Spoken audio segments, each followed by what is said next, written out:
Rocky, I think, is an amazing movie, but there's the one scene with Adrian that it's strange because I mean it's very uncomfortable and weird by today's circumstances, but he wasn't in the wrong.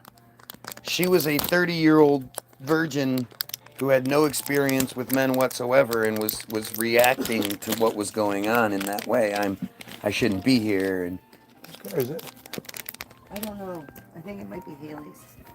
but it's it's kind of what he would have to do to be able to make that relationship work.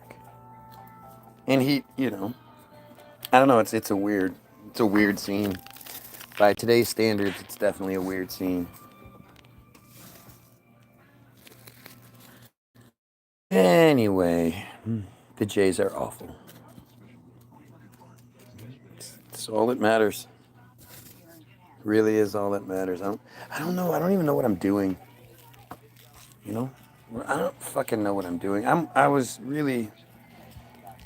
watching. Hi Rose. I was watching something today about the underground. I think when it comes down to like what really has my fascination right now, it's the underground tunnels and it's the Hollywoodism aspect of things.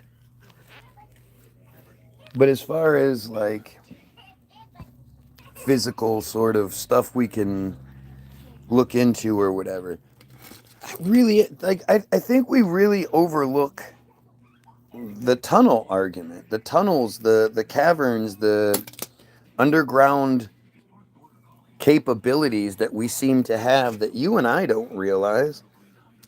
These they have underground cities, like entire cities. Miles and miles of tunnel underground. So like in I mean, what do we know about it? What's it for? It's sort of a last ditch, we need to survive some sort of apocalyptic scenario. But it doesn't include us. We're not in that. We don't show up to the tunnel door and they go, "Oh yeah, come on in." And you just think, what are they preparing for? I don't think that there's an alien invasion coming. I don't believe in that. And I mean, as long as we're distracted by things like alien invasions and all these other things, nobody's bringing up the fact that maybe they're doing it because it's us. It's us that they're preparing for. The doomsday scenario is us, realizing what's going on and coming after them. Underground cities will just be a normal thing once global warming. Do you understand how goofy global warming is? You don't understand what's being sold to you. You're being sold on this idea of global warming. I mean, if you were alive in the 60s and 70s, it's amazing how many people have forgotten that by 2025, I mean, Florida should be gone. Florida should be underwater. All of the coastal cities should be gone. That's what they were saying back in the 70s and 60s when they first started pushing this global warming bullshit. But the reality is, when you look up like stratospheric aerosol, stratospheric radiation management and cloud brightening, I see you all down in Arizona Bay. We just covered that one up. We just covered that song. So you might want to go check that one out. Anima. But like it's just when it comes to what they say they use the solar rays, it's because they're trying to say that the global temperature has gone up between 1 and 1.5 degrees. That's nothing. I mean, that's not a thing. That's not a problem. That's not a. And then how do you even say that? How do you even say that? What's the cycle? What's the thing that we're comparing this to? We don't believe that the temperature has always been the same everywhere throughout all of. So obviously the temperature has fluctuated. Are we saying that just a degree warmer everywhere? Like how would we even know that? I know, Mr. Tomato. It's been a while. Yeah, we have. Yeah, we miscalculated. So I hope we still are. Maybe we have a chance. Again, the only way that would be like a catastrophic thing is that if every place that has ice was 32 degrees and the temperature went up by that 1.1 degrees, 1.5, and slowly, very, very slowly began melting things. But that would also mean that, I mean, it's a warmer temperature, what, round the clock? Daytime, nighttime, same temperature? I mean, the whole concept of global warming is like this cover. And instead of us going, hey, maybe it's not necessarily global warming that's sort of the risk from all the cars and industry. Maybe it's the pollution. Maybe it's not that we're poisoning the earth, which we are, but we're poisoning ourselves. Maybe that's a bigger argument. I'm much more worried about all of the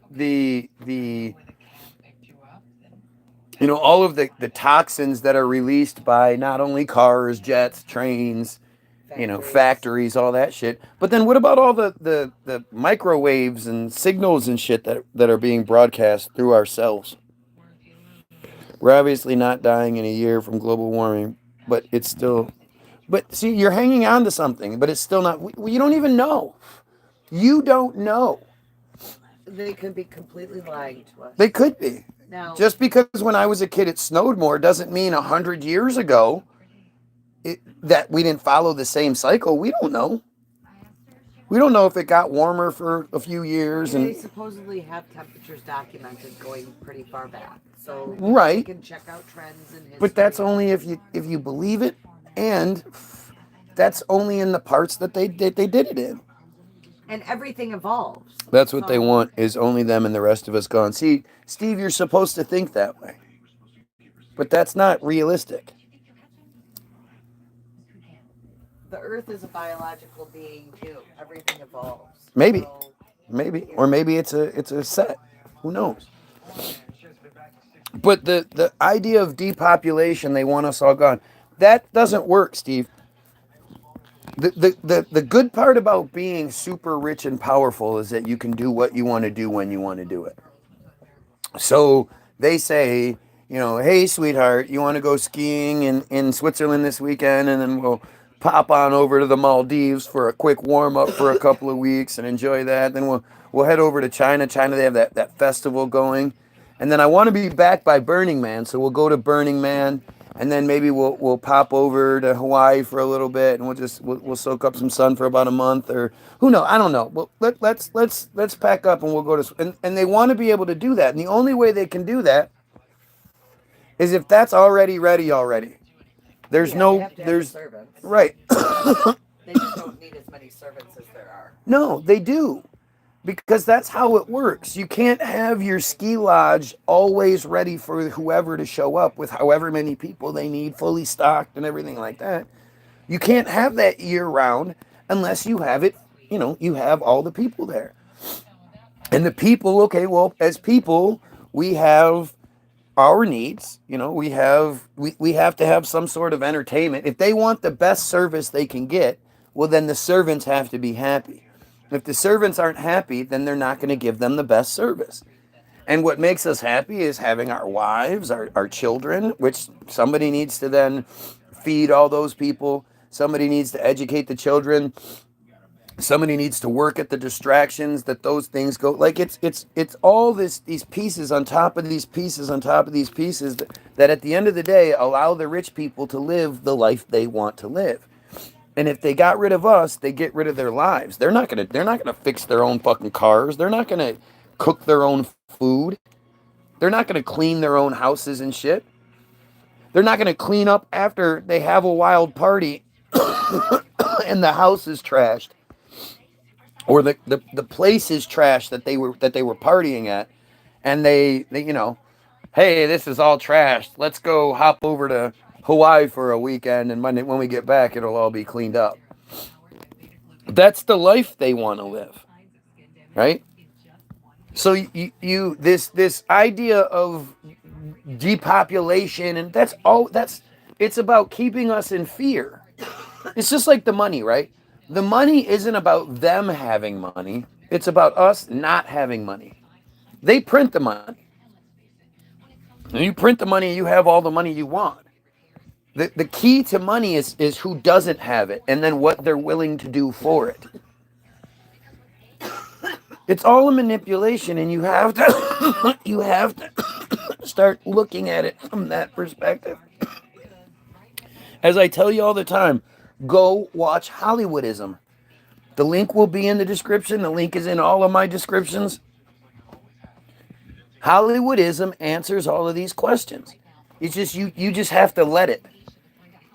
Because it almost requires a resignation, if you will, right? You have to resign to the fact that it is all totally manufactured. That everything from how you think, this idea of I need to go to school, I need to get good grades, I need to go to college so I can have this great job, so I can get married, so I can have kids, so I can all of that. It's all manufactured. People have no idea how difficult having kids is. And not difficult like it is tedious, but it's much more emotionally taxing. And it just gets worse as they get older. As they just become more and more independent, and you can't control all of the variables. It's scary. It's awful. The last thing you want is that your kid to be out with one of their dumb friends and get in a car accident or something like that. But these aren't things that you're told. Like I just said, it's not about the money or the shitty systems at play. I mean, it's the Jays. It's all about the Jays. That's all it is. It's about them living their lives the way they want to. Yes, there are going to be some Goyim that are allowed to live great lives along the way, no doubt. Yes, there are going to be Jays that don't live great lives along the way, no doubt. White supremacy, Jay supremacy isn't all Jays, all white people are supreme. It's I'm Jay and I'm supreme. The rest of you fall to me.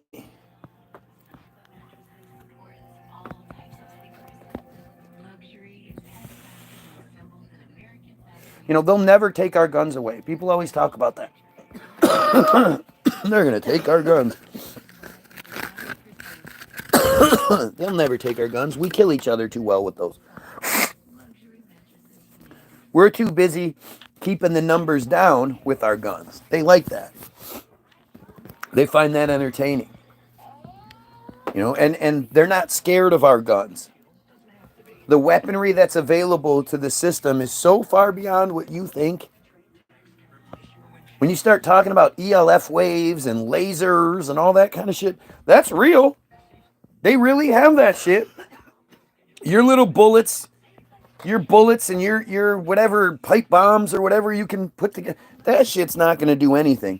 That shit is there so you can kill the rest of the people. So when they cut the power off or they just do something, sure, we're going to be, unified for a little bit. But when the supplies start running out and the preppers have to start deciding on whether they're going to share their supplies or start offing people, well, they're going to start offing people. And once they take out all the people around them, then the system comes, the robot dogs come down the street and whatever, if that's what they want to do. Personally, I don't think things like COVID were about depopulation. I think they were about establishing control, reestablishing control. People seem to forget. People weren't quite paying attention to where we were as a society in 2018. You know, people were protesting all over the planet. Me Too was a big deal. You know, Black Lives Matter was big, but there was also the Yellow Vest movement. There was protests in Hong Kong, protests in Venezuela and South America. There were protests everywhere. The Yellow Vest movement was huge. It was all over Europe, the Yellow Vest movement. Never really understood it, but, you know, I'm not there, I guess. Yeah, I'm not ill enough to own a firearm for some men.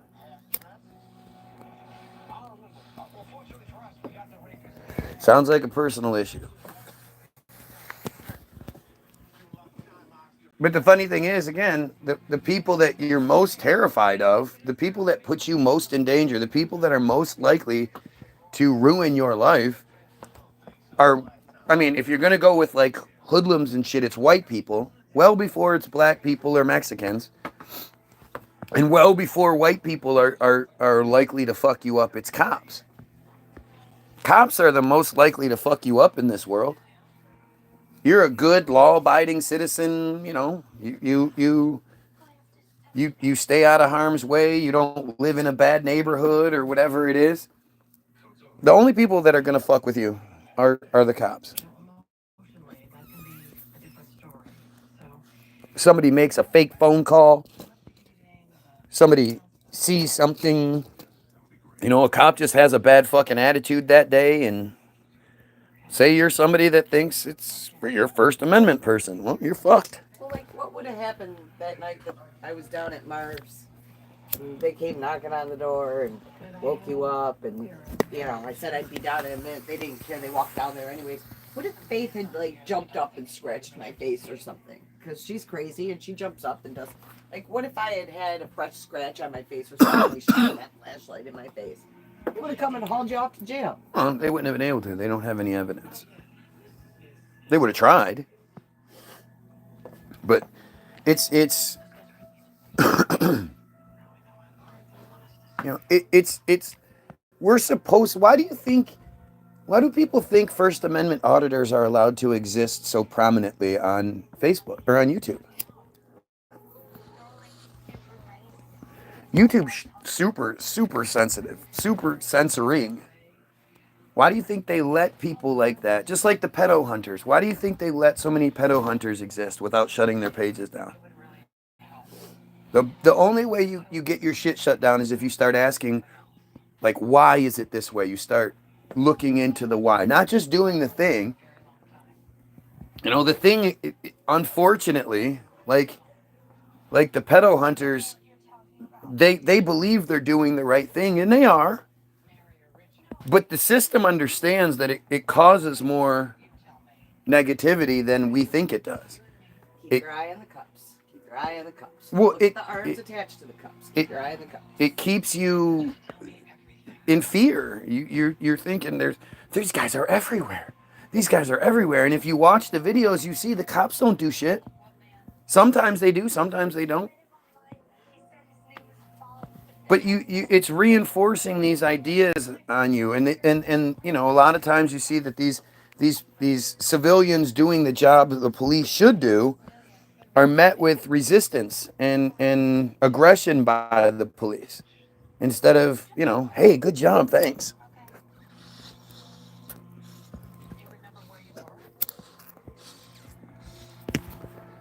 The same thing with the First Amendment. Shit.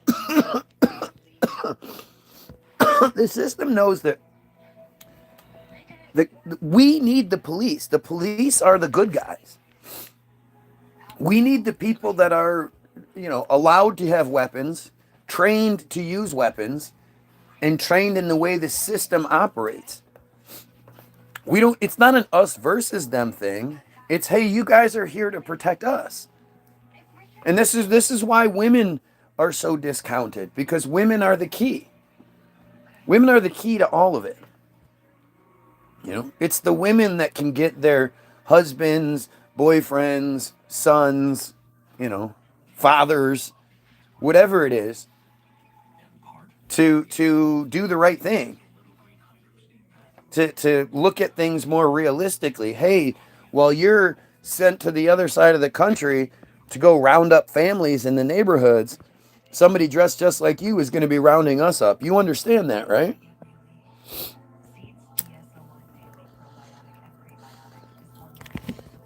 Oh, look, we have some ad hominem. We have some random person here who's mad at me for talking about these things and is going to do everything they can but debunk or debate what I'm saying to try to make me look bad. Who?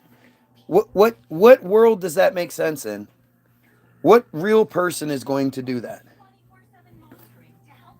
This again is the system. These are the bots. This is like I only read you guys Team Jorge and talk about Team Jorge because it's the smoking gun. Is it the only one? By no means. No, like absolutely not. That Team Jorge is just one Israeli black ops organization that was exposed but wasn't disbanded. Israel has countless black ops organizations. The United States has countless black ops organizations that use bot farm techniques to fucking interfere with things.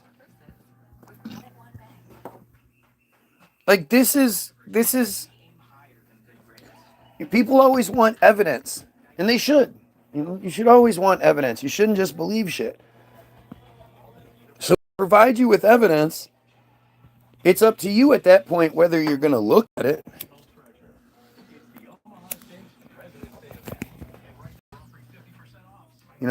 It's evidence. I don't know what else you need. Like, what do you require? What does it take to get you to change your mind about things? I don't. Most adults haven't changed their mind about things. You still believe the same shit you believed when you were a kid.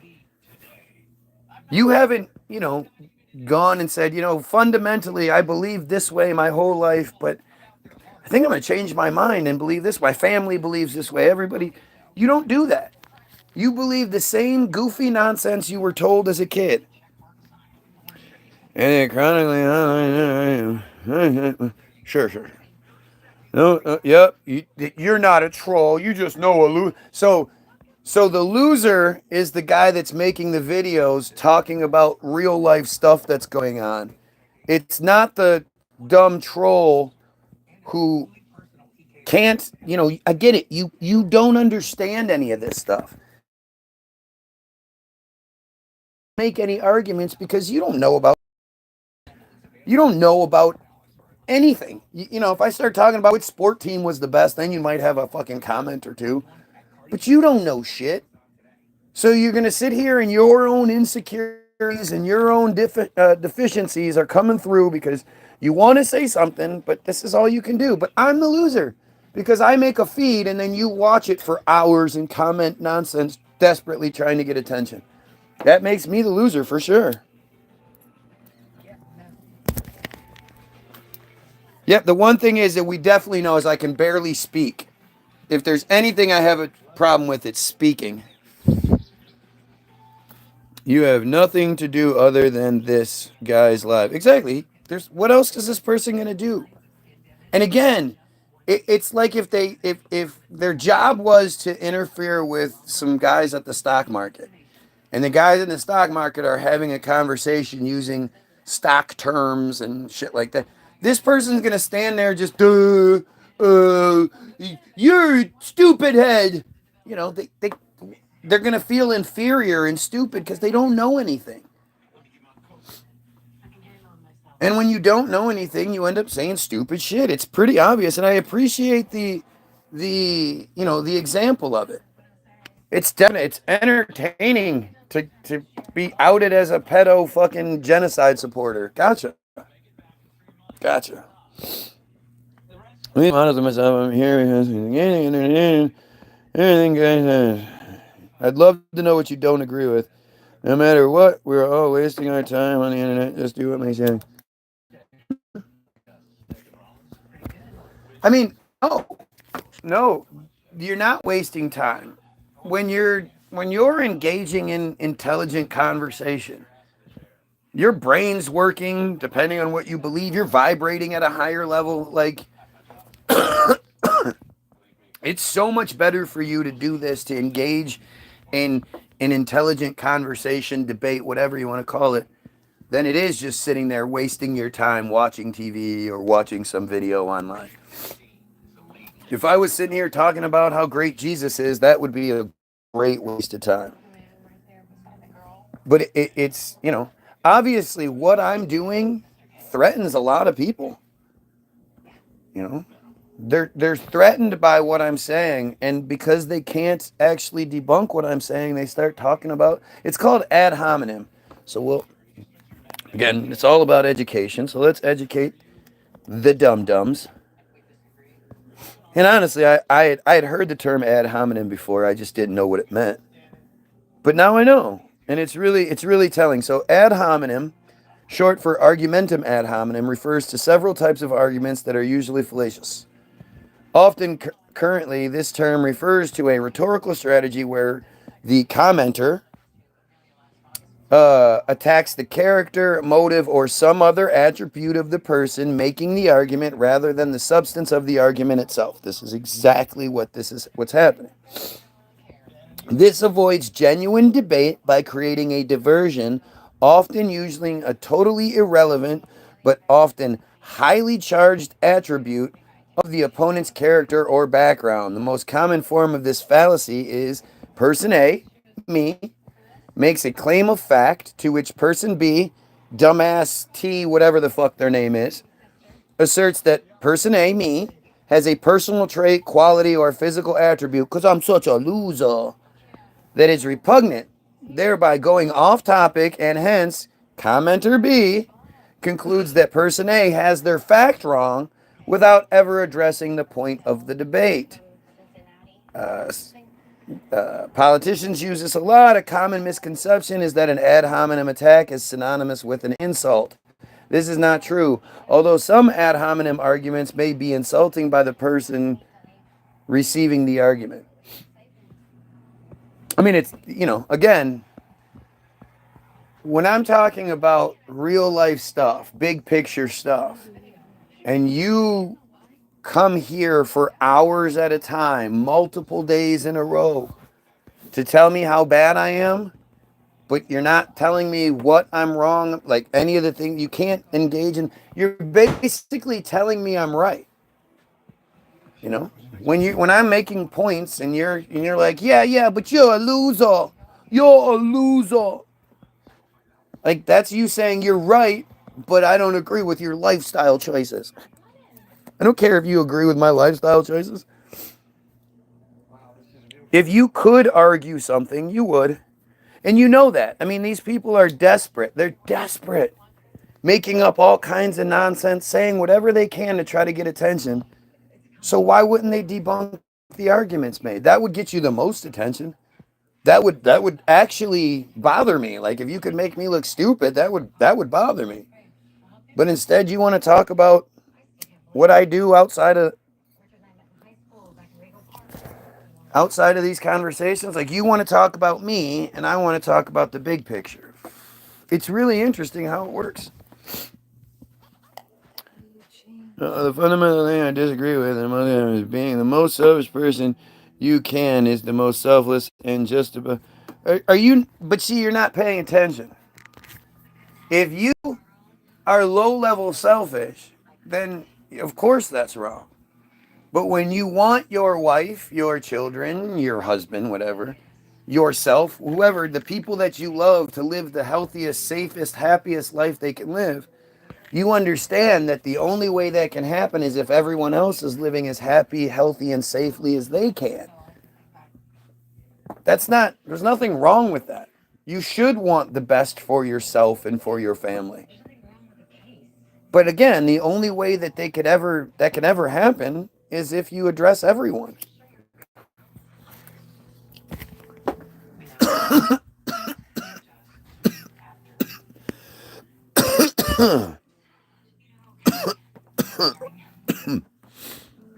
Fundamental beliefs are so different from mine. What axioms and fundamental beliefs? Like, it's just, I don't see that as selfish. I think that you just want to call it that, which is, there's nothing. How is that not selfish? I mean, you want to argue about semantics. If you're saying that semantics, you want to argue about the wording of things. I mean, it just seems like a weird way to go. And the picture is 4 point. I would agree then to an extent, wording aside. You know, I say it's true selfishness. I mean, again, you want to talk about wording. I don't know what else you want to call it. But that's just you kind of getting mad that you believe something, a word is used in a certain way. And I don't get it. I can only be truly selfish. You know, I don't even know the rest of the people in the world. I can't say that I want Habuda Khibala Baba to have a good life because I don't know that person. I don't know their name. But I want them to be, you know, I want them to be like aware. I want them to live a good life. I want them, whoever it is, unless you're a J. The only people I'm tired of and don't give half a shit about is the J's. I want them all to go to Israel and live in peace with themselves because that's all that matters, right?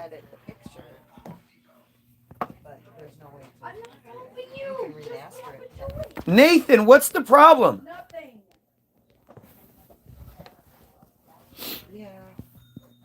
No, that's another thing that we actually agree on. Language is subjective and people get hung up on exact meaning. But we're supposed to. That's why the things are the way they are. That's why anti-Semitism is such a powerful thing. Because they've been tricked by the wording of something. Somebody hears anti-Semitism, they go, no, it's not me, I'm not doing it, oh, no. It's like you calling someone a racist or whatever. You just said the word nigger, you know, that's what people, oh, no, I'm not saying that, no. Because you've been taught to believe that anti-Semitism is a bad thing. And the thing is, most of you have never bothered to even break down that word and understand two words, anti and Semitism. That means against Semitism. So what is Semitism? And Semitism is a policy or predisposition favorable to the Jays. Why anyone but them would want that is just programming. I think being anti-Semitic is different than being racist. I just also think it's bad. Why? Anti-Semitic is not what I'm saying here. See, this is where, again, language is important, right? Because anti-Semitic is racist. If you're anti-Semitic, you're against a people from a region. The Jays don't own the term Semitic. Nathan, what is the problem?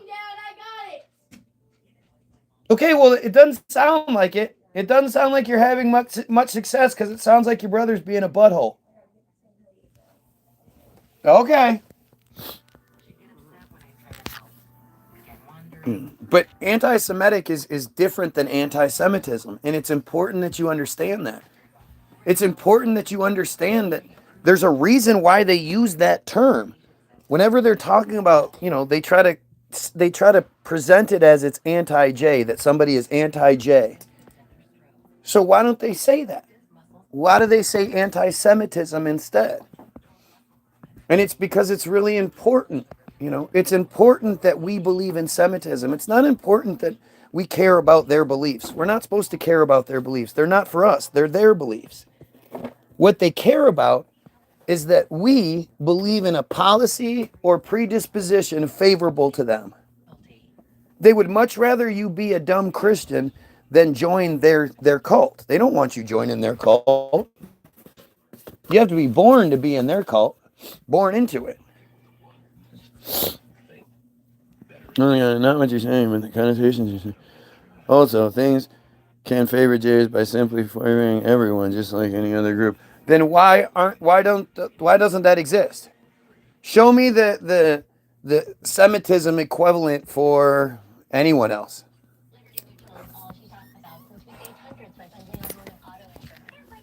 And the reality is, we're not talking about a people like black people or Chinese people. You know, we're talking about something that you can convert to. Even though you won't be accepted, you can convert to it. Meaning, anybody that was raised by this cult or in this cult can leave it if they want to. And those people are heroes. But this is a cult. This is the part where people just don't look at it realistically. We're talking about a cult. There is no factual evidence for anything that they say is being true. Literally, nothing. There's no reason why we should believe any of that JBS. But we do. And the majority of you believe that they are somehow better than. That they deserve more favor than you do. That they are your Christian God's favorite chosen people. The people that killed Jesus, his only son. The literal bad guys in the Bible. That they deserve more favor than you, your mother, your family, your children. They are just better than you. All because they make a cult that says they're better than you. They do some really horrible things, ritualistic, horrible things, and you wouldn't accept it. Like if the Muslims were cutting and sucking on baby penises within the United States boundaries, that would be a huge fucking deal. Everybody'd have such a strong opinion and want them, want that practice removed and all this other shit.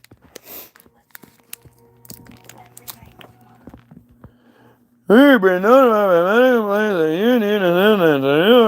yeah, I'm sure. You've been notified by many complaints that I... Shut the fuck up. Can you imagine the desperation it takes to do that kind of shit? To make fucking fake public health pages and all that other shit? Like, this is how desperate the system is to try to make me look crazy so that you guys watching think, oh shit, well, I can't, this guy that's crazy can't be making sense. If this guy makes sense and he's crazy, then that makes me crazy, and I don't want to be crazy. I mean, think about that shit. Think about how goofy that shit is. Instead of just debunking what I'm saying, just saying, no, dude, there is no J conspiracy, you're mistaken, blah, blah, blah, and trying to, show me how I'm wrong. Instead, this is the desperate attempts. This kind of nonsense. Are you serious right now? Does that really make sense? There's a guy, and he's reading stuff, and he's asking questions, and I mean, just think about how dumb that is. Maddie from England, how's life treating you? I don't even know the answer to that. You understand that there's a genocide happening right now, right? There's a genocide happening right now, and the same people committing the genocide are forever raping children with Hollywood and using Hollywood to control the perspective around the world. How's life treating me? Basic, just enough to survive, and I mean, I don't, What? Can you make me a grapefruit? Boom! You're a grapefruit. In a minute, bud. Oh wait.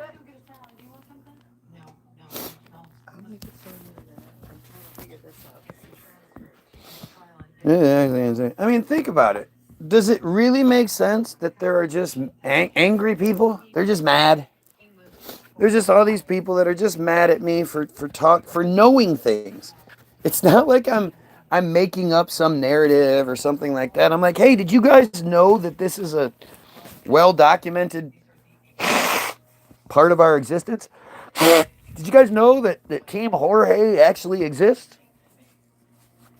And it answers all the questions as to who controls blah blah blah, who controls Facebook, blah blah blah blah blah. I should do something beneficial, like troll YouTube pages, huh? That would be, then I'd be a good person. Then I'd be a good person. Yeah, angry homeless people outside my building, huh? We should probably be figuring that out. I think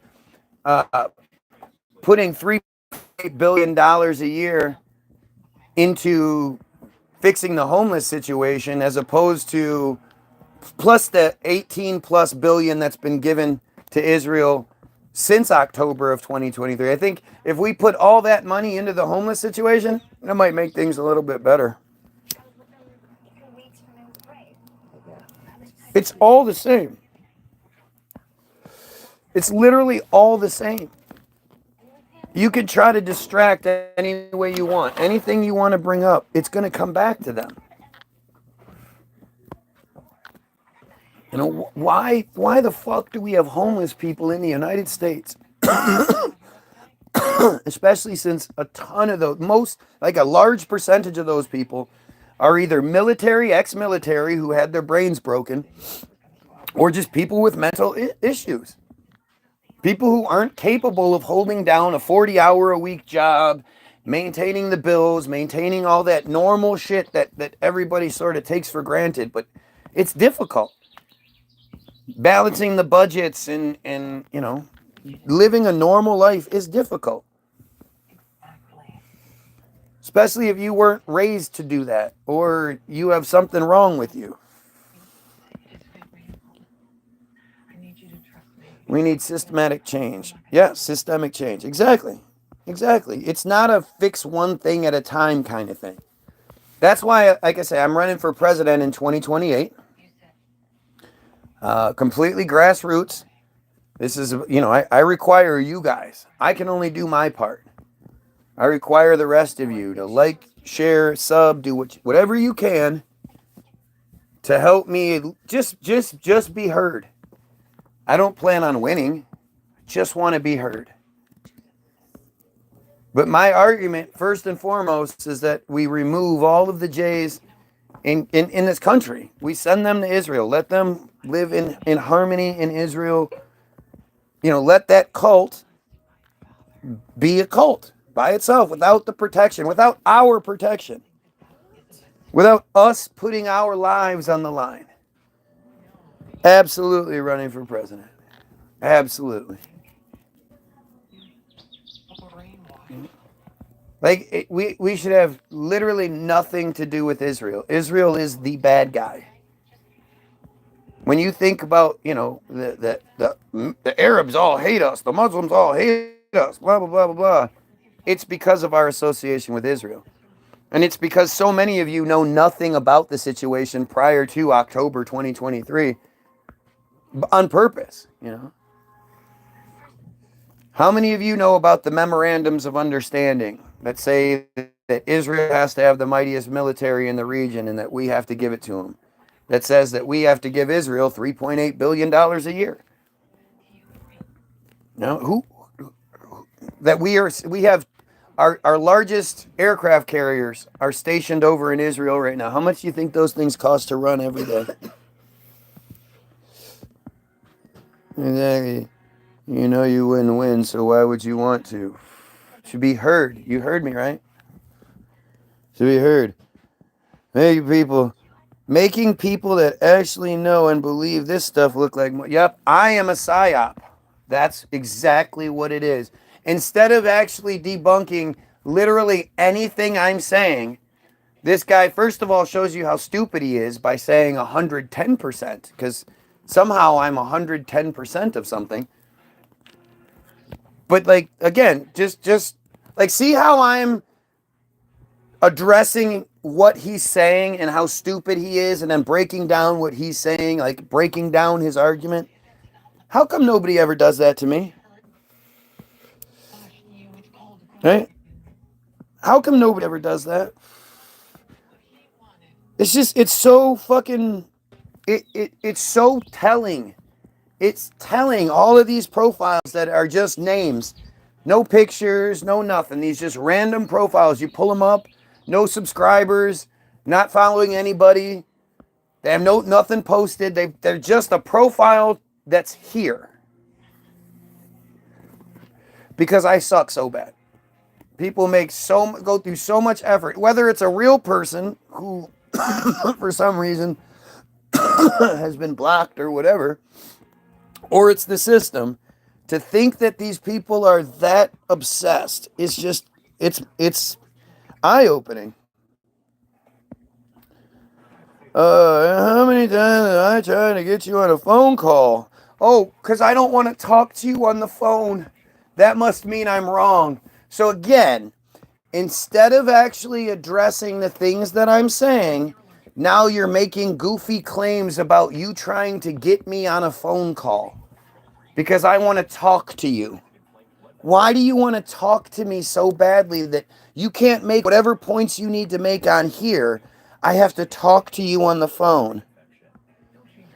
There are so many people that disprove so many things. Again, so instead of going with one thing, now there's just so many people doing it so much of the time. This is that standard ad hominem shit, right?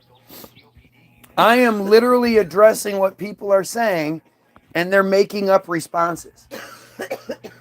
People act like if they've already debunked something I've said, to say it twice, I've already said it. What do you mean? I already said it. Ah.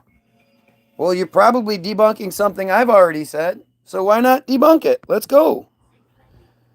Oh, no, dude, I tried to debate. Yep, tried to debate. Here we go. He keeps saying how he's done this thing that he's not currently doing, because instead he's talking to other bots or other dumb clowns in the fucking comments. Instead of just pick one thing. Just pick one thing and say, okay, dude, you were wrong about this because of this. Let's see what you have. Respond, I ignore. Yep, I'm ignoring it. This guy is literally talking to me while I'm talking to the comments. Got it. Checks that make a difference. Me and my wife own a farm now. And oh, well, you and your wife own a farm. So you and your wife own a farm, and yet it's noon, and you're on my YouTube page. Gotcha. Must not have any farm work that needs to be done. Oh, so you contradict yourself. You ask somebody to disprove you, then to disprove. Okay, so again, you just typed out a whole bunch of nonsense instead of you addressing something I'm getting wrong.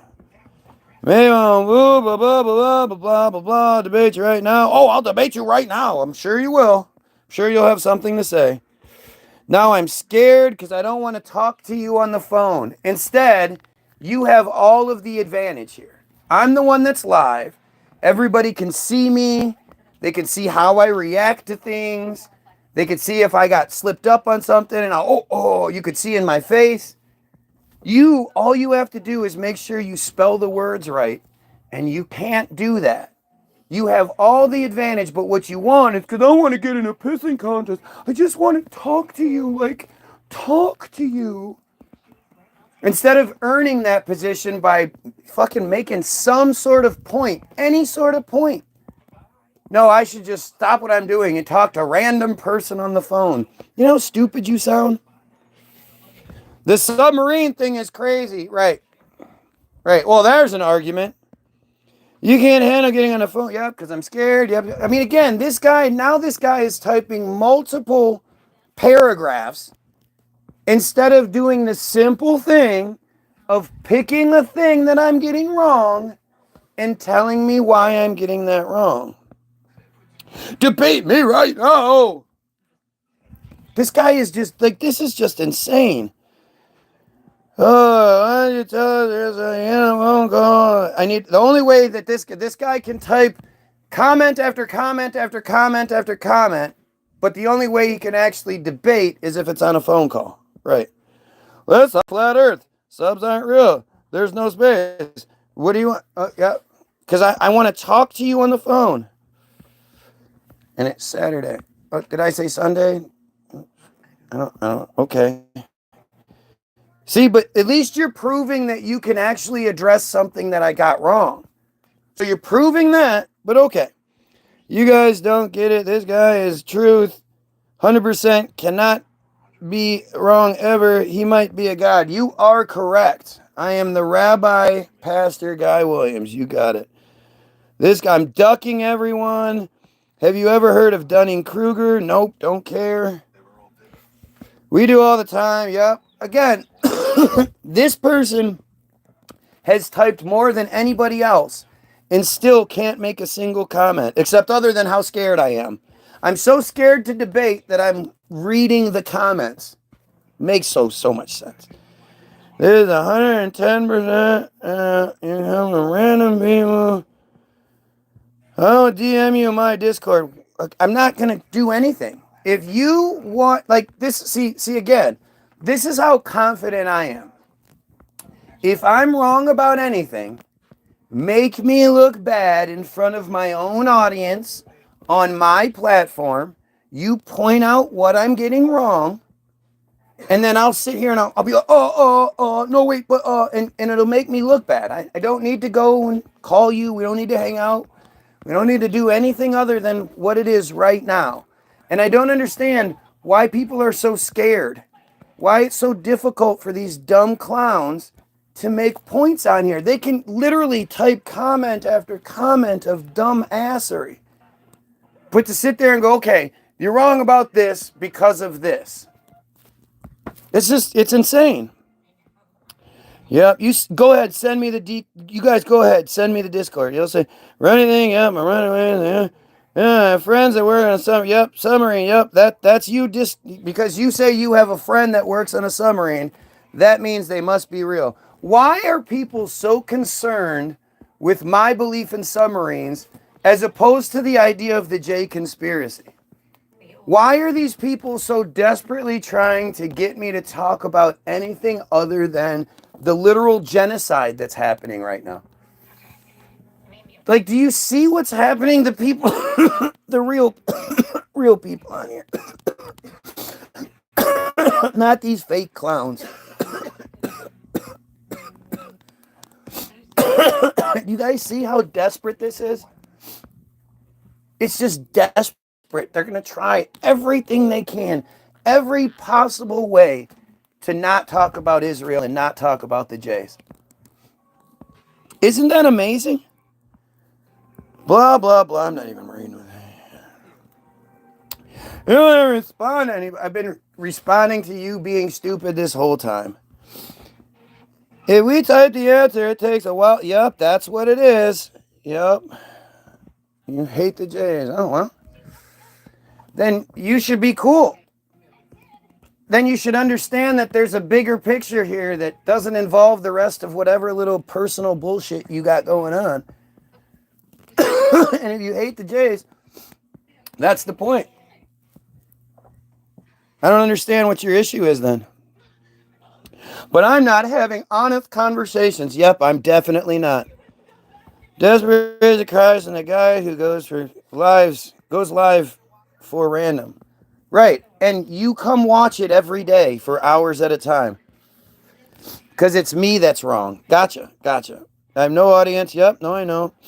They make movies. Yep, it is. Yeah, your point. As long as you're okay, Christian Martin. Okay, well, let's make sure Christian Martin is happy.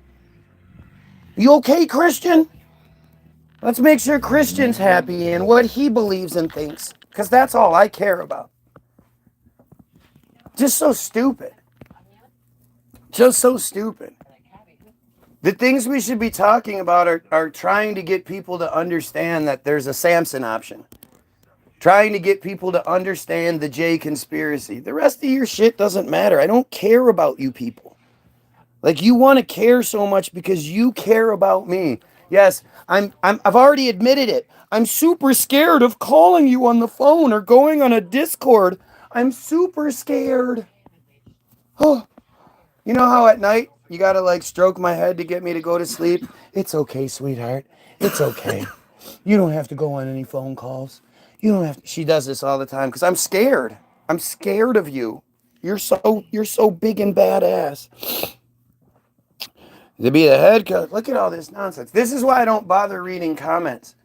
Because it's so stupid. Understand that this person has been swinging from my nuts for like months, at the very least months. Every day, spending hours on my feed for months because I'm wrong. I don't know how that's supposed to work. I don't know how I'm supposed to take that in a negative way, but newsflash, I don't. You know what? I did want to talk about that. Let's do that. Let's talk about, let's see if I can find it. The Philadelphia 6. Um,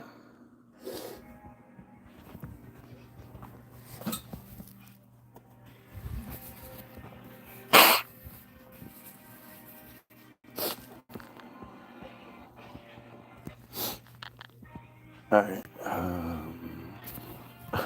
Monument to 6 million Jewish martyrs. What the fuck? Philadelphia's monument. Okay, so that we're not gonna. I wish I knew what that show was called.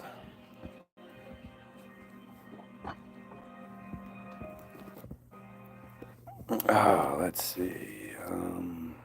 Maybe it's the Pennsylvania 6? I don't even know.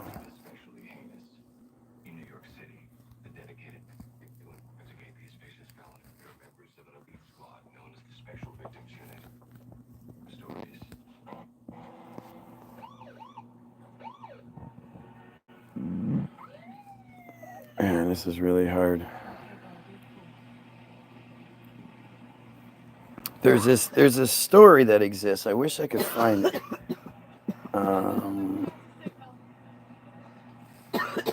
Let's see. Yeah, maybe that's it.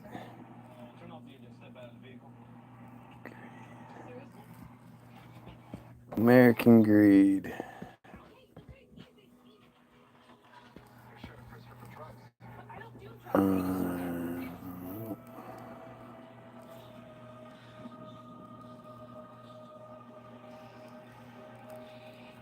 At the young age of 5, a bear told me that I am the only person who can prevent forest fires. Why I was chosen, I'll never know. American Greed.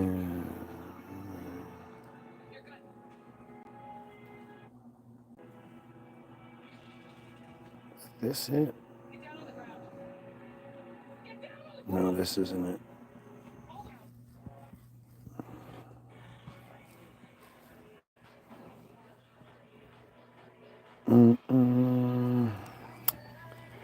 Damn it. Crash or case. Monument history of anti-Semitism in the United States. Oh, yeah? Oh, man. Where the fuck is it? Let's see.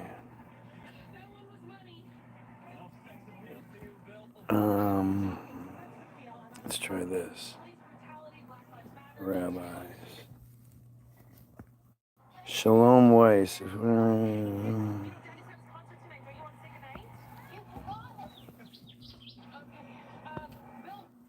Nope, that's the insurance one.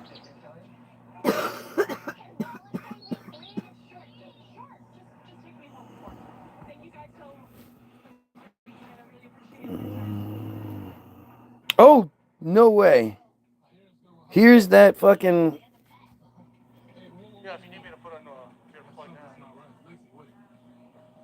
Wait, is this the guy that was?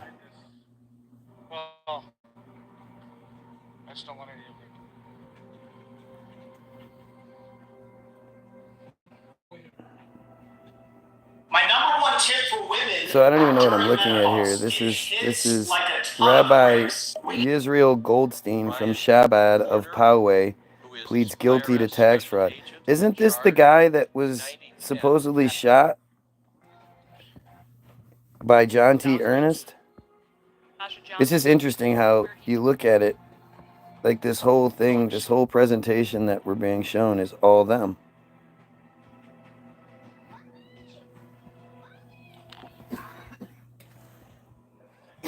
I can't find it. I don't know where that is. I'm trying to find, there's this episode.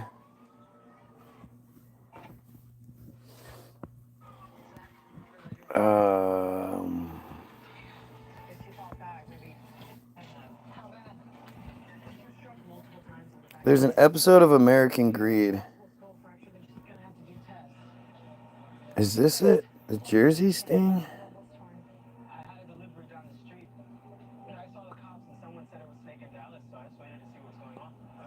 No. The Jersey Center, 100 people arrested. 2009 were 3 mayors, 5 more than Tuesday. One stupid state name. At the center of it all was a dubious character named Solomon Dwick. Yeah, this is it. Who perpetrated a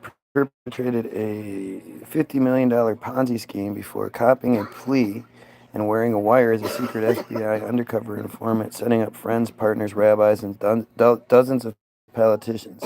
Mr. Dwick played his role like an extra in a mob movie. On surveillance tape, he repeatedly refers to his fraudulent schnooky deals, which is Yiddish for, well, schnook.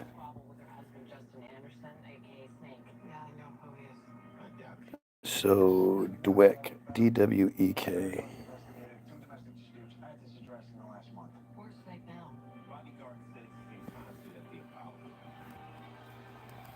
Solomon Dweck. Let's see if I can just read about this. Let's just go with him, because I'm sure there's a page for him. Solomon Dweck. What was it called? Solomon Dweck.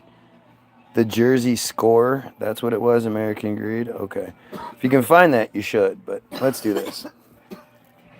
Solomon Dweck, D-W-E-K, also known by his Hebrew name, Shlomo, born circa 1973.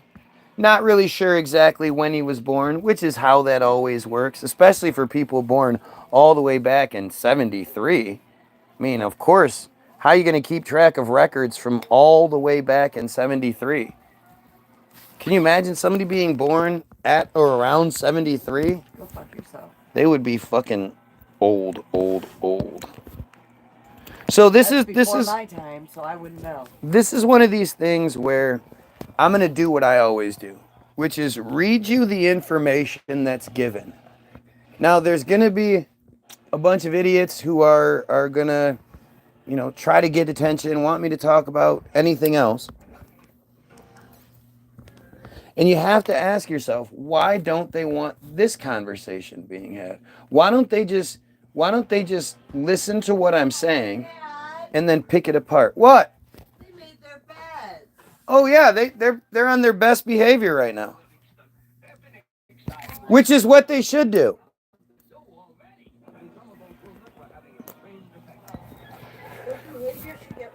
Well, don't worry. As soon as it hits 1 o'clock, they'll let me know.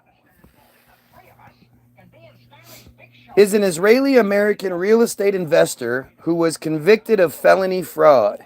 He became an FBI informant. Why not? I don't show my sources. You don't show your sources. I don't show my sources. Solomon Dweck, Wikipedia. Born circa 1973, age 51 to 52. We don't know. This guy has been convicted of crime. This guy, they did an American Greed episode on him.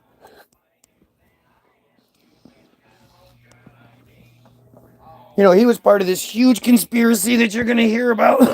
And we don't know when exactly he was born. See, you guys want to argue about what? Right? You guys are going to get stuck on little bits and pieces. I want to talk about the bigger picture. And you guys aren't here yet. So it's kind of hard to even bother talking to you. You want to argue whether Hulk Hogan or the Ultimate Warrior is the real bad guy and real good guy. Like you're caught up in the show instead of realizing that it's all one big show. Sentenced to concurrent terms of 6 years and 4 years. 6 children. Born from 1996, 1998, 2000, 2003, 2006, and 2011. Parents, Rabbi Isaac Dweck and Raziel Dweck. Personal profile. Born to a Sephardic Syrian J family and a resident of Deal Park, a neighborhood in Ocean Township, New Jersey, Dweck ran a real estate empire in and around Monmouth County, under multiple business names and was nominally vice president of the Deal Yeshiva, a nonprofit Orthodox J religious school which his parents founded. They founded it.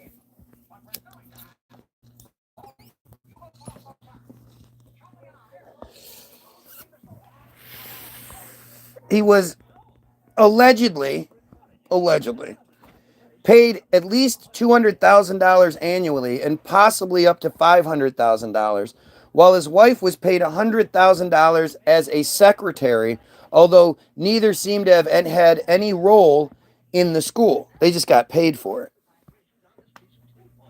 Dweck was well respected and trusted due to the reputation of his parents, who founded a yeshiva, as well as his own appearance as a successful businessman.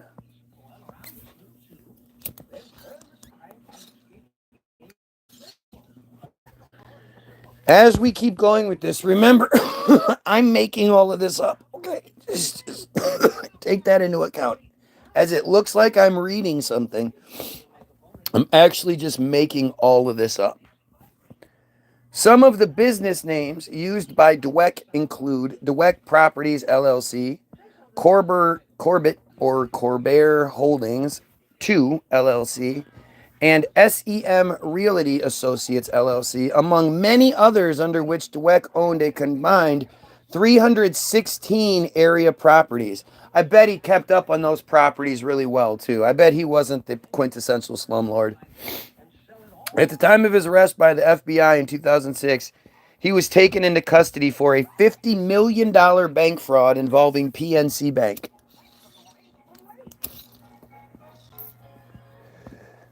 $50 million. You got to work up to $50 million, so you would think he probably frauded the banks out of much more than that by then. After his arrest, he became an informant for the FBI in a private sting called Operation Bid Rig, which resulted in the arrest of 44 people in the state of New Jersey and Brooklyn, New York. Those arrested by authorities included public officials, politicians, and 3 Orthodox rabbis from a Syrian J background. If you watch the episode of American Greed at the end, they say that the reason why the 3 rabbis didn't get in trouble is because the prosecutor, whoever it was, didn't want to be known as the guy that sent 3 rabbis to prison. Didn't want the problems that will come with that.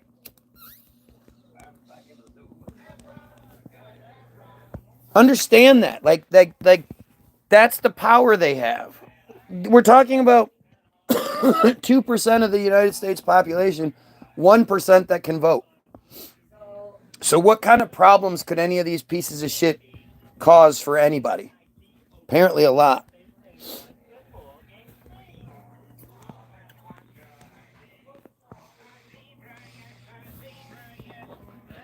PNC Bank, along with 2 other financial firms, filed an involuntary liquidation petition on February 9th, 2007 that forced Dweck into a Chapter 7 bankruptcy, forced him into it.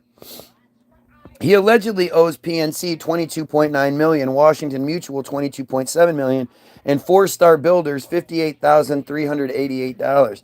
The bankruptcy was converted to a Chapter 11 reorganization.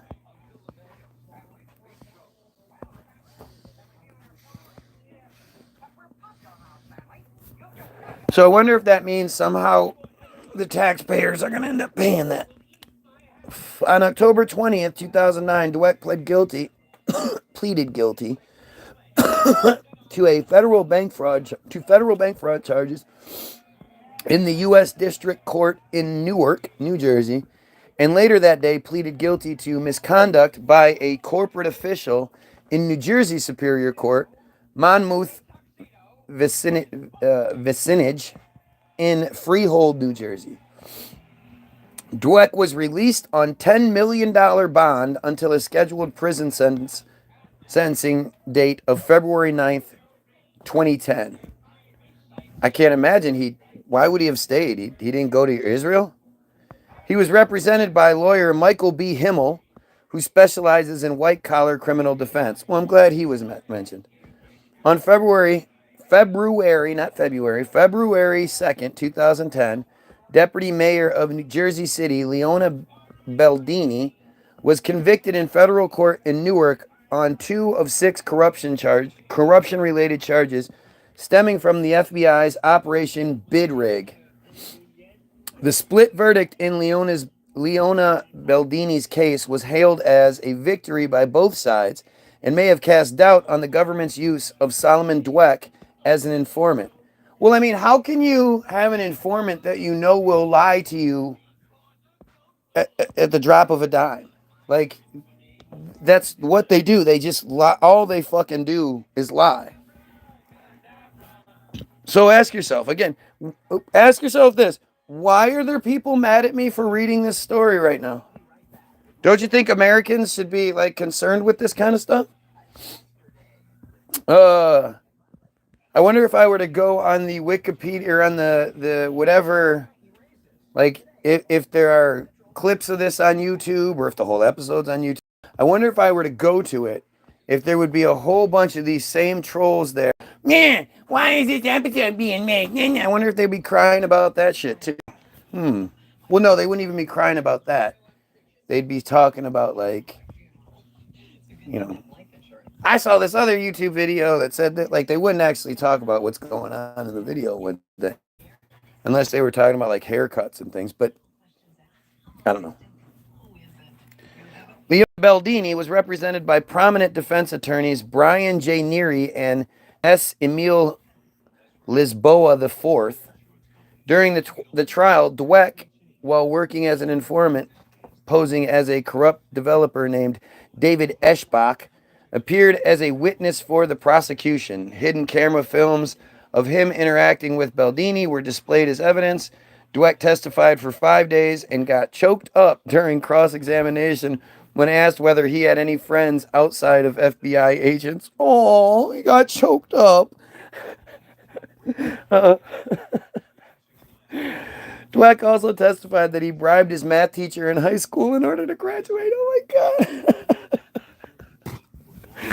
Because if you say these things about them and that they do these kinds of things, that is an anti-Semitic trope. And how dare you use those kind of tropes? And they don't do shit like this and blah, blah, blah. There's no conspiracy.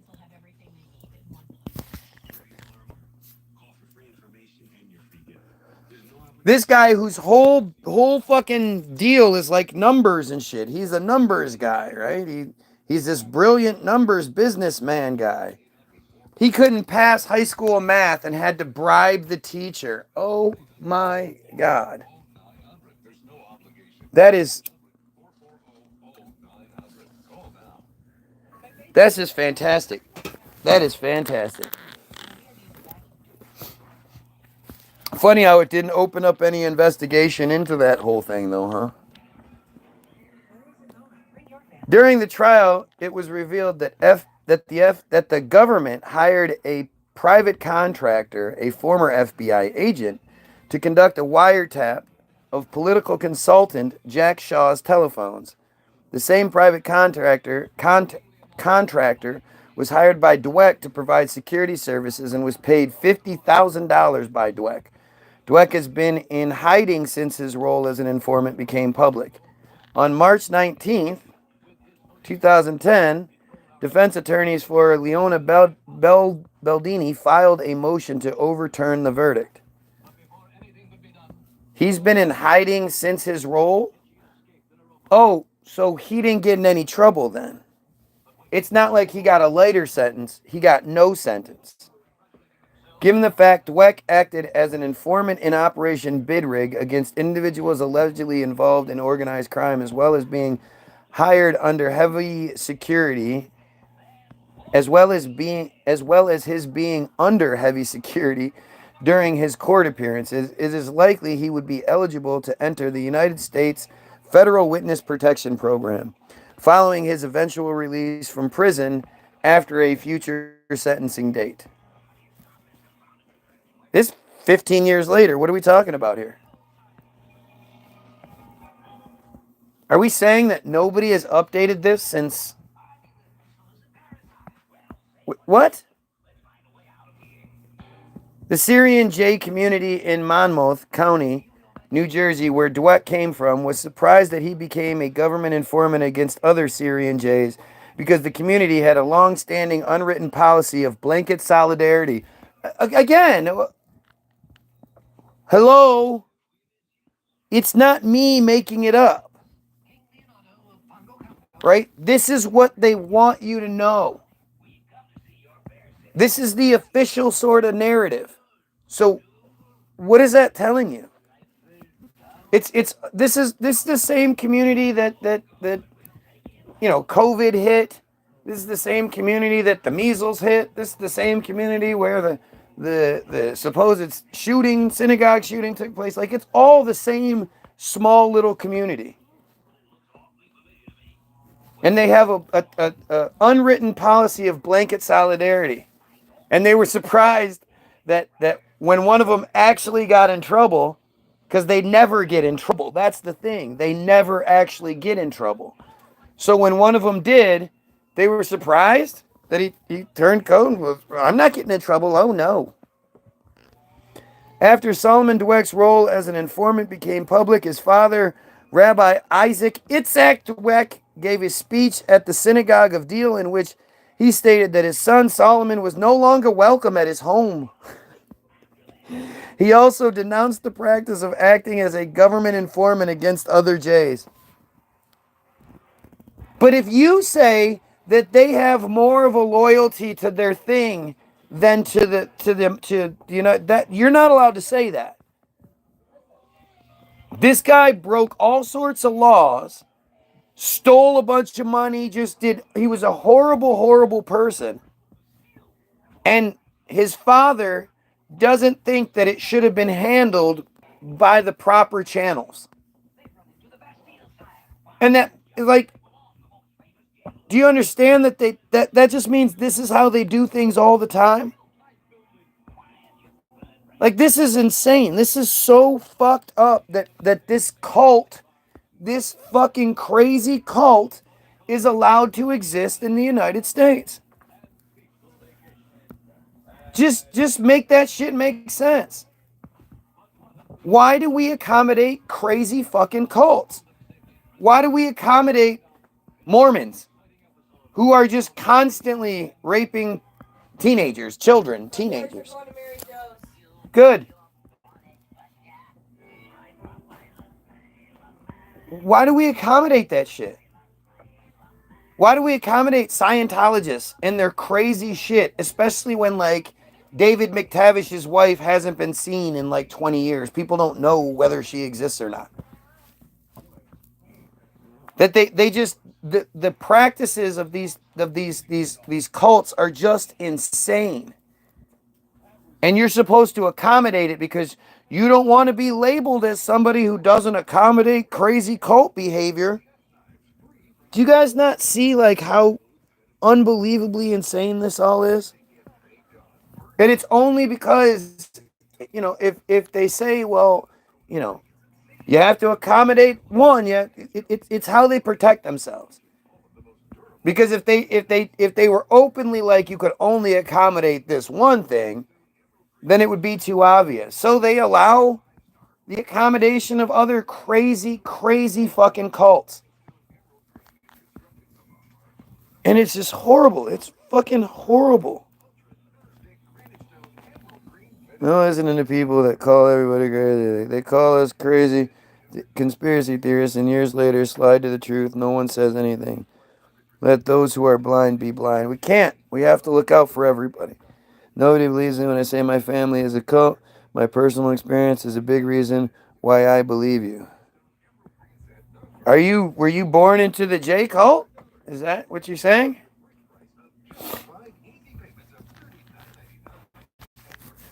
But I mean, just think about this. Not only is it, this is the Wikipedia version. This is what they want you to know.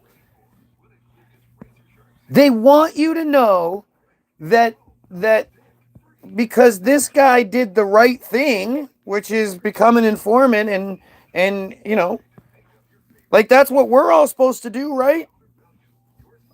Like it's just wild how out in the open this cult is. and how their practices are just, they brag about it. Just like they're bragging about the genocide they're committing right now. And then if I say the exact same things, I'm the bad guy. If I make Hollywoodism and I use people of color, and instead of we say they, it's going to get called, it's just going to get panned. Anti-Semitic tropes and blah, blah. They're going to cry and cry and cry about it. And if I made it word for word, except for the, the possessive words. On June 21st, 2011, Dweck was arrested for car theft and denied bail. At the time of the sentencing, Dweck's lawyer noted that Dweck had 6 children, the youngest an 8-week-old baby. He got arrested for car theft after he was already out on bond. On July 14th, 2011, the car theft charges were dropped. However, Dweck remained in the Essex County Jail awaiting sentencing. I can't understand. What are we talking about here? On October 18th, 2012, Dweck was sentenced to 6 years in federal prison for his conviction on bank fraud charges.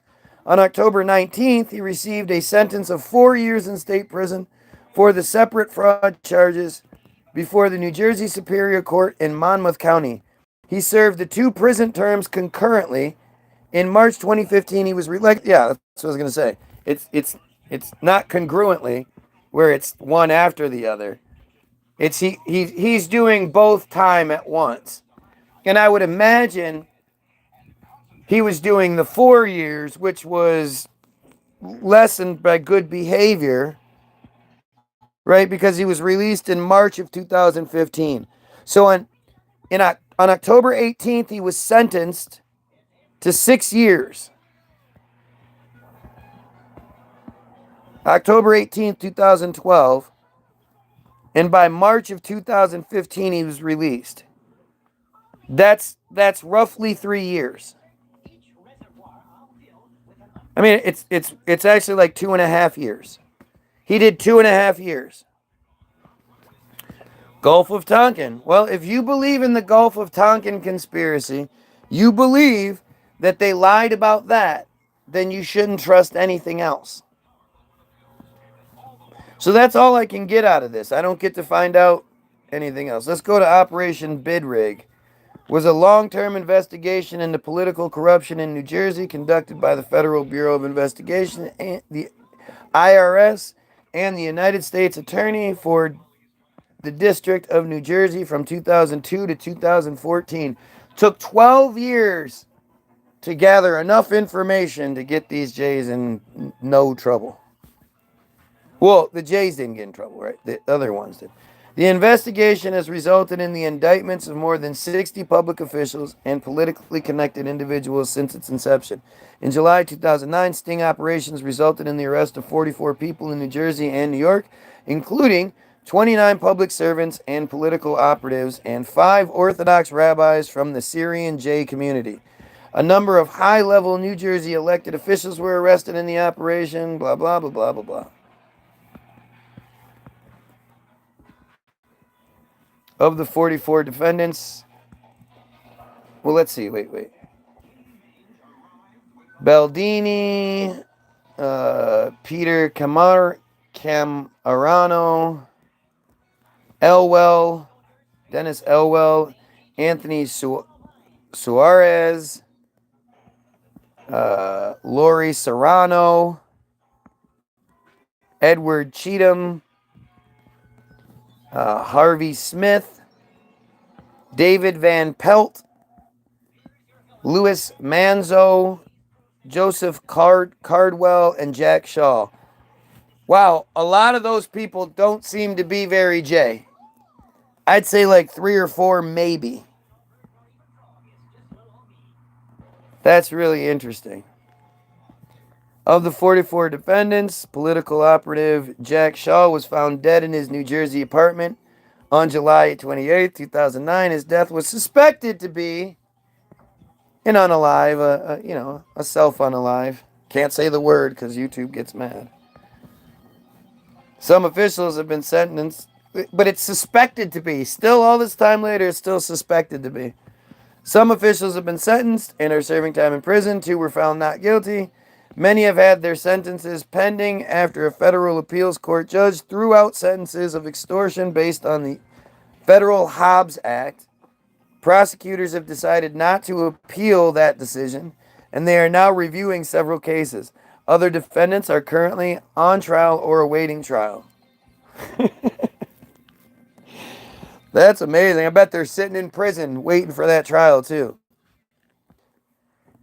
In May 2010, District Court Judge Jose L. Linares dismissed counts of extortion under the Federal Hobbs Act against Luis Manzo and his brother Ronald Manzo, ruling that the act only applies to elected officials. Luis Manzo then faced 2 counts of violating the Travel Act, charging him with crossing state lines to commit a crime, and 2 counts of failing to report to authorities that others were collecting bribes.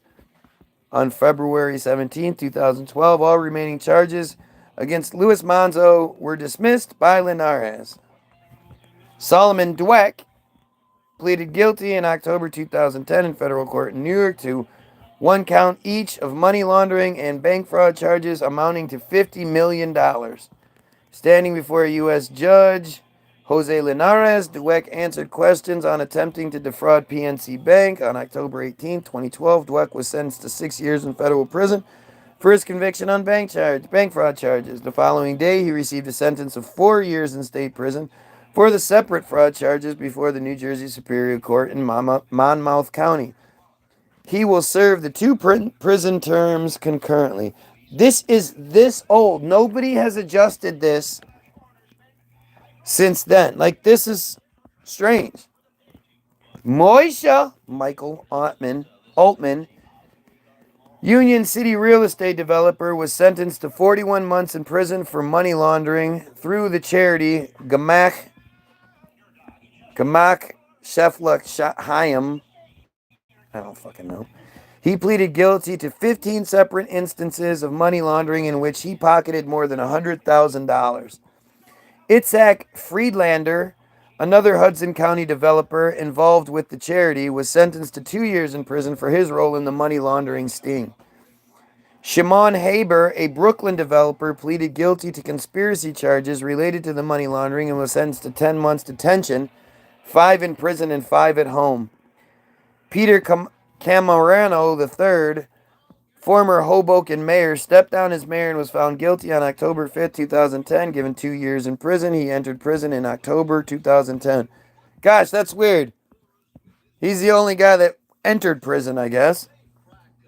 Cantrillo entered a guilty plea and was fired by the city of Jersey City. He was sentenced to 18 months in prison and fined $4,000.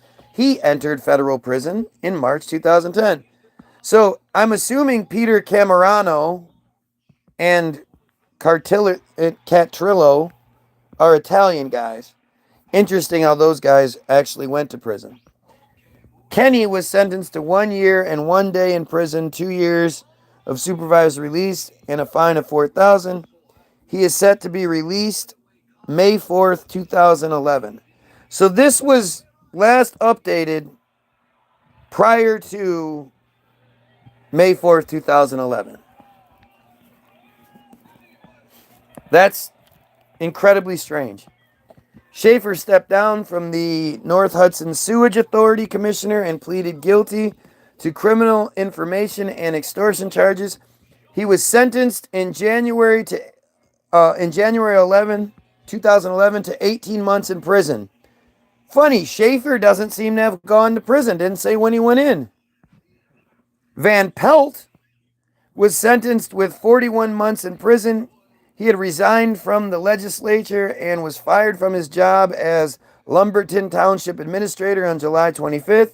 He entered prison in January 2010. So that's Van Pelt is either or. It could be a J, it could not be. Vega held on to his seat on the council until pleading guilty to extortion conspiracy charge in 2010, September. The other charges were dismissed on April 11, 2011. He was sentenced to 30 months in prison. That's it. Rabbi Sol J. Kassan of the Syrian J congregation Sher Zion Synagogue pleaded guilty to unauthorized money transmitting. He was sentenced to 2 years probation and fined $36,750 and also ordered to forfeit $367,500, which represented the fees he had taken for the illegal transfers. Doesn't say what happened. I'm just... This is just insane. It's insane how obvious all this is.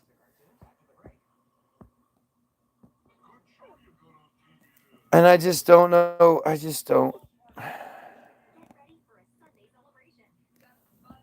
know what to do, guys. I don't know what to do. I just want to be in. Fuck it, man. You guys don't want to fix it. You know? I don't know what to do. I can't make you guys want to fix it. I don't understand how people don't want to fix it. I don't get it.